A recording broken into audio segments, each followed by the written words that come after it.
Welcome to this healing meditation. At this time, our hearts and wishes for healing go out to all peoples living on this land, from the Atlantic to the Pacific, traditional lands of Aboriginal, Métis, and Inuit people. We sit silently in solidarity for a healing of hearts and minds and relationships that have been damaged for generations. We honor the strength and wisdom of Indigenous peoples from sea to sea to sea, who will show us a path to healing as we sit and listen and connect deep down to our spirit and the Great Spirit.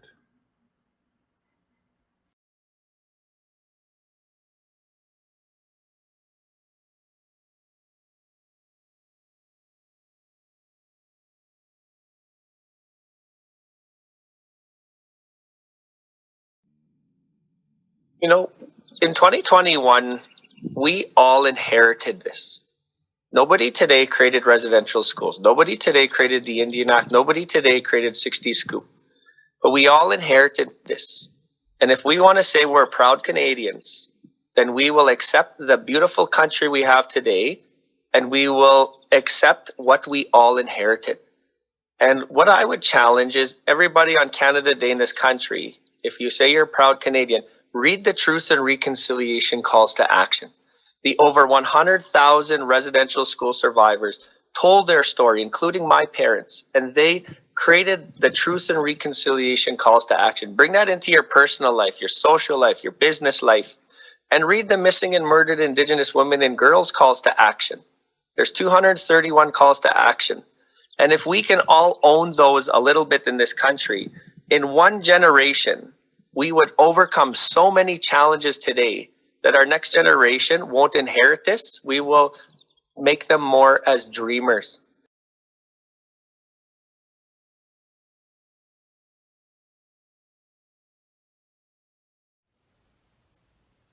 In order to redress the legacy of residential schools and advance the process of Canadian reconciliation, the Truth and Reconciliation Commission makes the following calls to action. There are 94. Here is a sample. Number 21.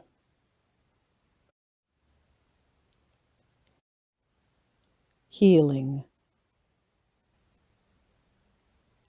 We call upon the federal government to provide sustainable funding for existing and new Aboriginal healing centres to address the physical, mental, emotional, and spiritual harms caused by residential schools.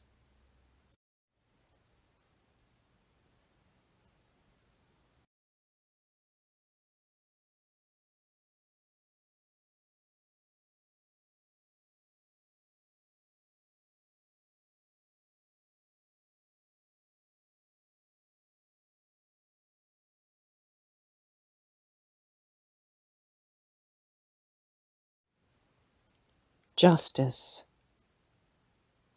Number 31.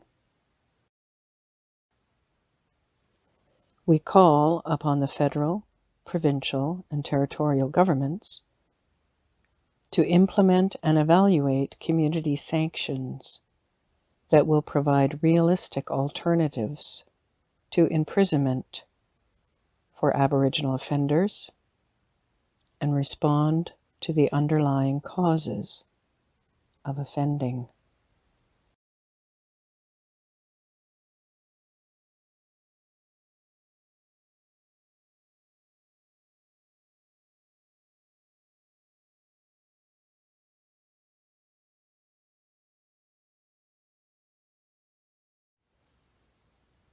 Number 33. We call upon the federal, provincial, and territorial governments to recognize as a high priority the need to address and prevent fetal alcohol spectrum disorder, and to develop in collaboration with Aboriginal people, FASD preventative programs that can be delivered in a culturally appropriate manner.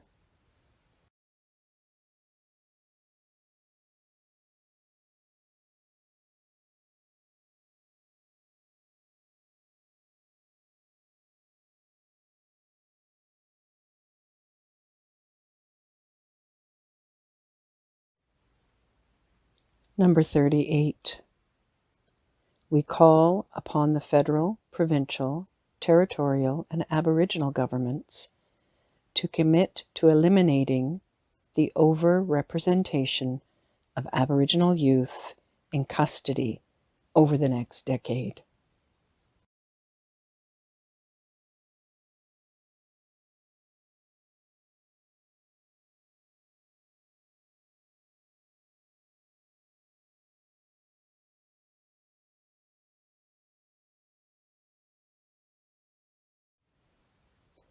Reconciliation. Number 45. We call upon the Government of Canada, on behalf of all Canadians, to jointly develop with Aboriginal peoples a royal proclamation of reconciliation to be issued by the Crown.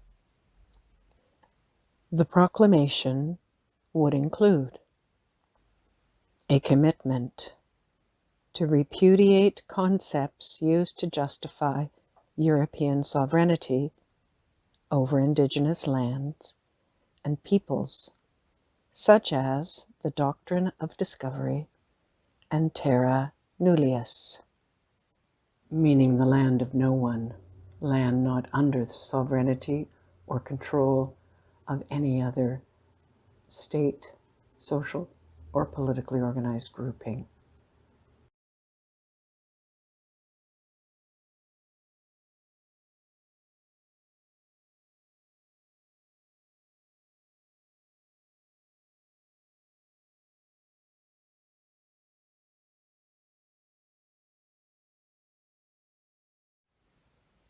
Number 48. Respect the Indigenous people's right to self-determination in spiritual matters, including the right to practice, develop, and teach their own spiritual and religious traditions, customs, and ceremonies.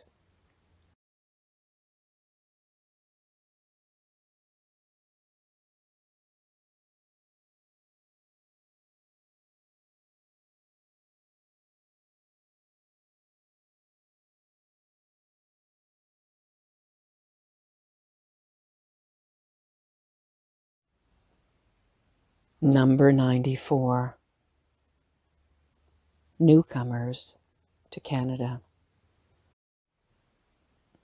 We call upon the Government of Canada to replace the oath of citizenship with the following.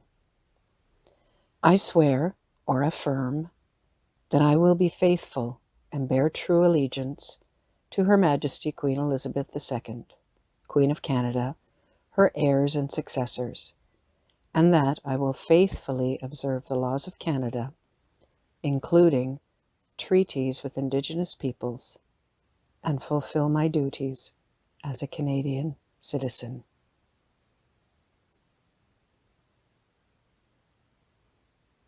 Today, on Canada Day, we honor our relationship with this land and with each other.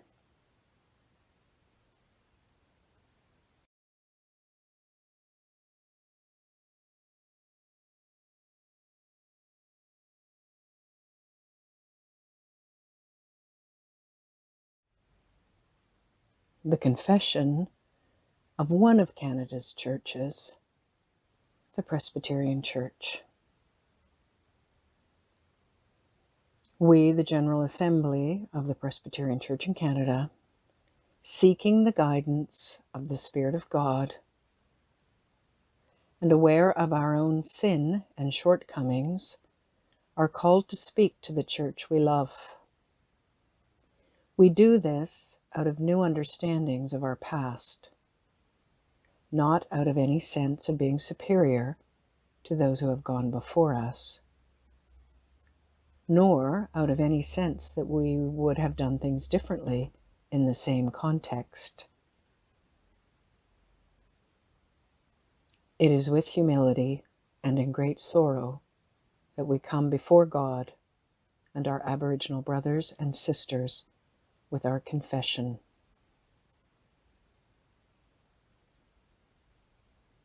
We acknowledge that the stated policy of the Government of Canada was to assimilate Aboriginal peoples to the dominant culture,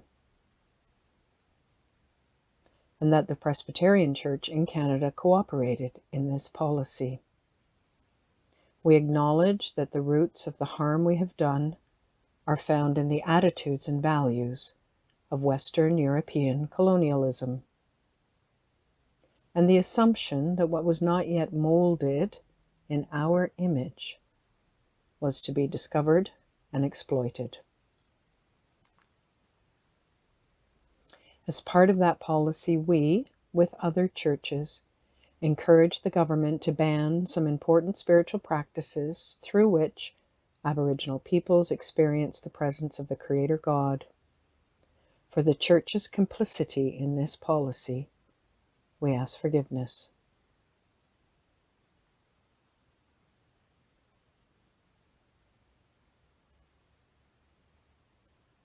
We recognize that there were many members of the Presbyterian Church in Canada who, in good faith, gave unstintingly of themselves in love and compassion for their Aboriginal brothers and sisters. We acknowledge their devotion and commend them for their work. We recognize that there were some who, with prophetic insight, were aware of the damage that was being done and protested, but their efforts were thwarted. We acknowledge their insight for the times we did not support them adequately nor hear their cries for justice. We ask forgiveness.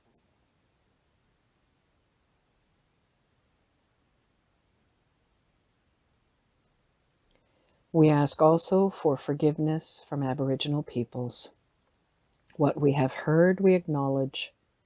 It is our hope that those whom we have wronged with a hurt too deep for telling will accept what we have to say. With God's guidance, our church will seek opportunities to walk with Aboriginal peoples, to find healing and wholeness together as God's people. June 1994.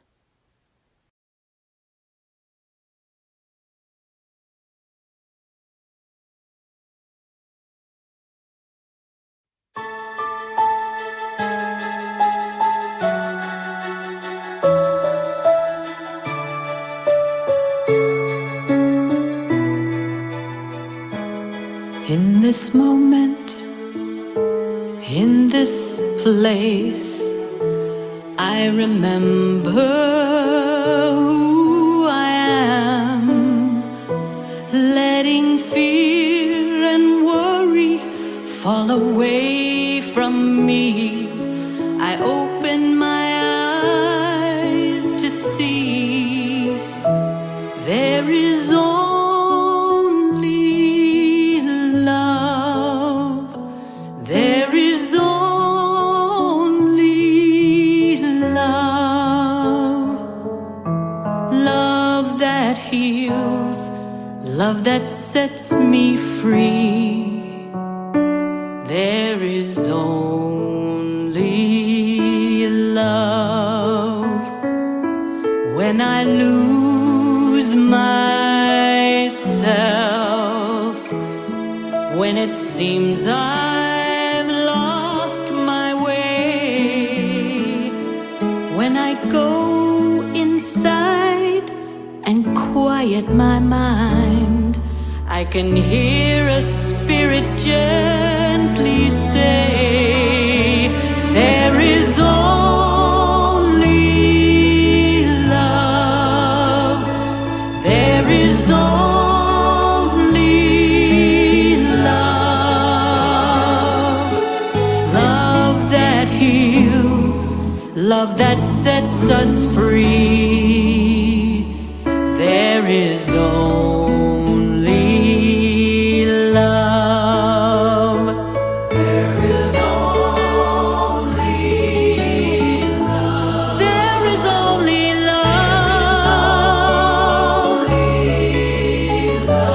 Only love. Love that heals, love that sets us free. There is only love. There is only love. There is only love. Love that heals, love that sets us free.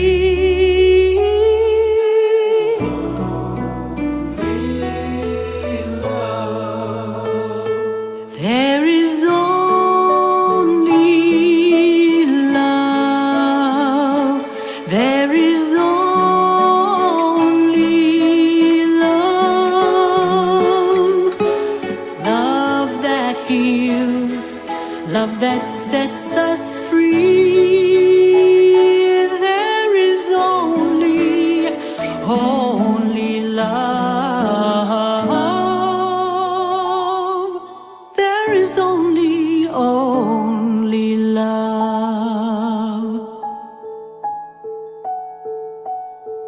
There is only love. There is only love. There is only love. There is only